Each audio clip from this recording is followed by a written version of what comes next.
everyone, welcome to another video. Today I'm going to show you how to make an easy homemade applesauce. It's very simple and only takes 2 ingredients. Let's just get right into it.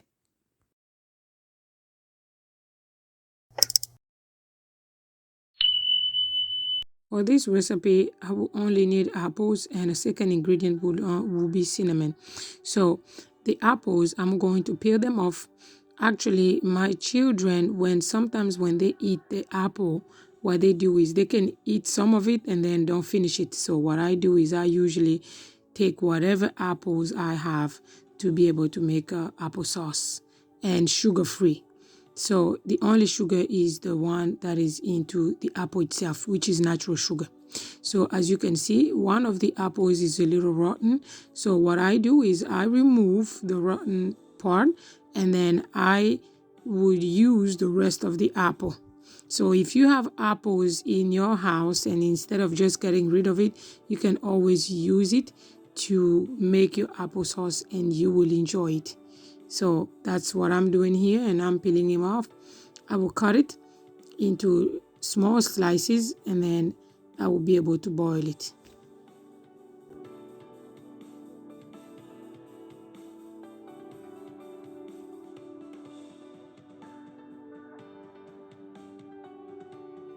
Once I'm done peeling my apples off, I'm now removing the seeds inside, as you can see.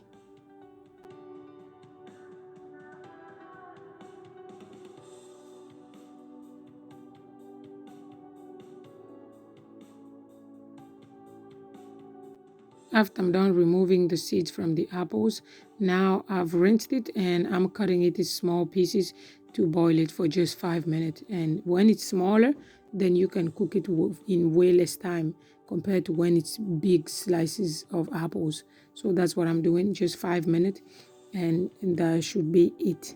And once it's done, I let it cool off a little bit, then I put it into the food processor. When you make your applesauce home, just make sure that you let the apples cool off so you don't get burnt or you don't scald yourself. So the other ingredient is the cinnamon. That's the only ingredient I'm going to use actually. So no need for a lot of sugar. Just the natural sugar from the apple and the cinnamon should be able to be very good. So that's what I'm doing here, as you can see. And once I'm done blending my apples, I'm now gonna pour it into the cup and serve it. It's that simple, actually. No need for a lot of things added. Just plain apples with cinnamon, and you get to enjoy it. And I hope you try it and let me know how you found it in the description box down below. Thank you for watching. If you like the videos I'm making, don't forget to hit that like button, share the video, and subscribe. Until next time, enjoy.